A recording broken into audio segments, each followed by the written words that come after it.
1911, Midvale Steelworks. The air is a thick, choking veil of coal smoke and iron dust. In the background, the deafening, rhythmic scream of heavy machinery creates a pulse that feels like a headache you can't escape. A man stands over a worker named Schmidt. The man with the stopwatch is Frederick Taylor. He doesn't see a human being. He doesn't see a father who wants to go home to his children, a dreamer who looks at the stars, or a soul with intrinsic worth. He sees an economic unit. He sees a biological gear that hasn't been calibrated to maximum efficiency. He tells Schmidt, a high-priced man has to do exactly what he is told from morning till night. You will do exactly what this man tells you tomorrow, from morning till night. When he tells you to pick up a pig and walk, you pick it up and you walk. And when he tells you to sit down and rest, you sit down. You do that right through the day. This was the birth of scientific management, Taylorism. This was the moment humanity officially signed a contract with the devil. We decided that the perfect man was a man who functioned like a machine. No thought, no emotion, no value outside of his utility. Only output, only the numbers on the stopwatch. Taylor famously said that in the past the man was first. In the future, the system must be first. He believed there was one best way to do everything, even to live. He wanted to strip away the waste of human individuality and replace it with the cold, predictable rhythm of a clock. He got his wish. And we are the ones paying the price in a world that has forgotten how to breathe.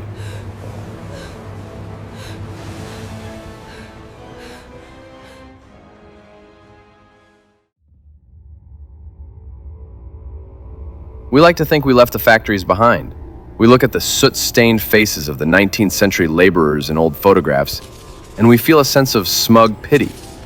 We think we are the evolved ones, because we work in glass towers or from digital screens. But look around you. Look at your life. Look at the way we speak to each other, judge each other, and discard each other in the digital age. The factory never closed. It just moved into our hearts. Welcome to the modern world, a world where love has been replaced by liquidity, where partnership has been replaced by procurement.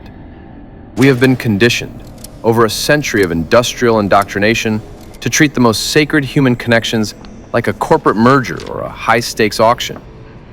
Today, we're going to talk about the ultimate psychological horror of our era, transactionalism.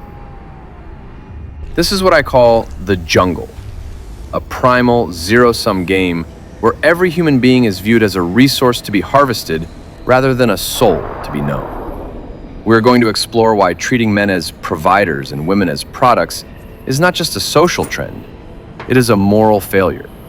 It is a crime against the human spirit that has left millions of people feeling like hollowed-out ghosts in a system they never asked to join. You've heard the phrases. You felt the cold, metallic breath of the jungle on your neck every time you open a dating app or listen to a status guru. What do you bring to the table? High-value man, provider mindset. They talk about men like they are ATM machines with heartbeats. They talk about women like they are assets to be acquired, held, and eventually traded in when a newer model appears. This is the language of Taylorism, applied to the human soul. It is the language of predators and prey. It is a world where every hug has a hidden invoice, and every "I love you" is followed by a silent, invisible "if." Think about what this does to your identity. If your value is tied entirely to your bank account, then you aren't a human being to the world around you. You're a subscription service. You are a biological robot whose only purpose is to maintain a certain level of output for the benefit of someone else's lifestyle. In this world, you don't have a name, you have a balance. And the moment the funds run low, the moment the economy shifts, or you get tired or sick, or simply want to be loved for your character and your presence, the service is canceled. There is no loyalty in a transaction. There is only, "What have you done for me lately?" This is the ultimate high-demand, low-supply crisis of our time. The supply of money is high, but the supply of genuine, Non-transactional loyalty is nearly extinct.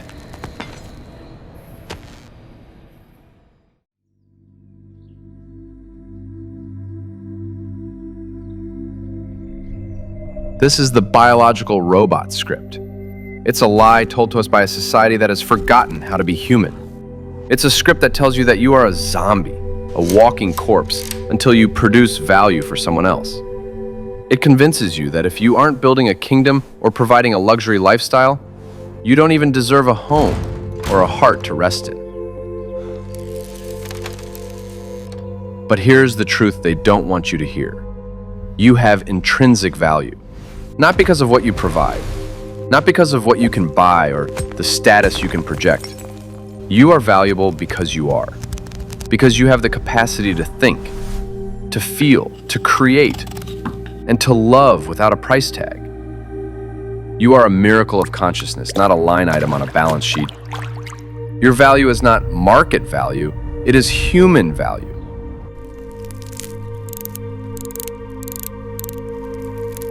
The Industrial Revolution didn't just build machines, it built a new kind of morality. Before the factories, people were connected by land, by family, and by community. But the factory needed interchangeable parts. It needed humans who could be swapped out like rusted bolts without slowing down the line. To do this, they had to break the human spirit. They had to convince the worker that he was nothing more than his labor. They introduced the concept of the working day, the hourly wage, and the efficiency report. They turned our time, the very fabric of our lives, into a commodity to be bought and sold. They taught us that time is money, which meant that any time spent simply being human was a loss. And once they owned our time, they started to own our relationships. In our modern jungle, we see the final decayed result of this process. We see men and women turning on each other, enforcing the rules of a transactional system that hurts them both. We see people reporting low-value behavior like it's a moral crime. We have become the enforcers of our own prison. We have forgotten that we were once social creatures who lived for each other, not off of each other. We have been told that to be loyal to the social order, we must treat each other like tools. We have been conditioned to believe that a man who isn't a provider bot is a failure, and a woman who isn't a status symbol is invisible. This is the ultimate victory of Frederick Taylor. We have finally become the machines he wanted us to be. We have standardized the human soul. Why does society fight so hard to keep us in this jungle? Why do we regress into this primal, transactional morality when we have the technology and the resources to be so much more? Because it's easier to manage robots than it is to respect humans. If I treat you as a provider, I don't have to care about your pain. I don't have to care about your exhaustion or your fear. I don't have to care about your dreams of escaping to a blue sky, that horizon of human dignity where a man is valued for his heart and not his bank account. If you are a machine, I only have to check your oil and your output. I don't have to love you. I only have to use you. This is the devaluation of the soul. It's a system that benefits the parasitic, but it destroys the creators. It destroys the men who want to be teammates, men who are loyal, kind, and brilliant, but who refuse to be measured by a stopwatch. It turns the world into a cold, mechanical simulation of life where everything has a price but nothing has a value. And let's be honest, it destroys women too. It turns them into inspectors of a product rather than partners in a journey. It robs them of the chance to know the true depth of a man's heart because they are too busy looking at his ledger. It forces them into a world where they are never truly safe, because a relationship built on transactions can be terminated the moment a better deal comes along.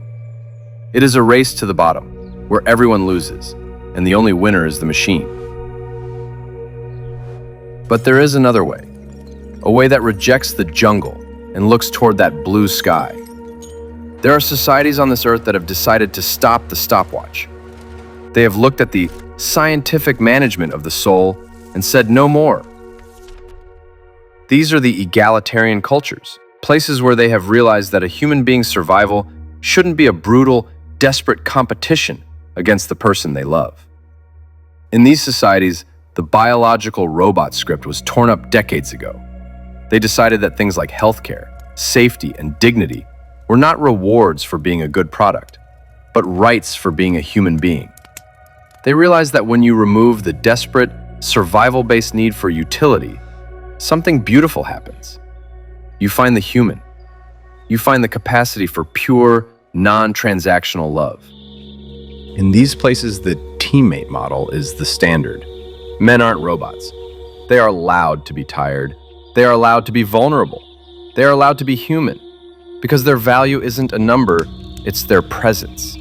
It's the shared dream of building a future that isn't based on who pays for what, but on how we protect each other from the cold. They treat each other as equals, as two souls facing the world together against the darkness. Transactionalism is a poison that tells you you are alone, and you are only as good as your last deposit.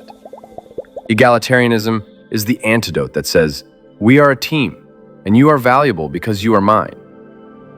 If you are listening to this and you feel like a biological robot, if you feel like you are just a tool being used until the gears strip and the rust sets in, hear me.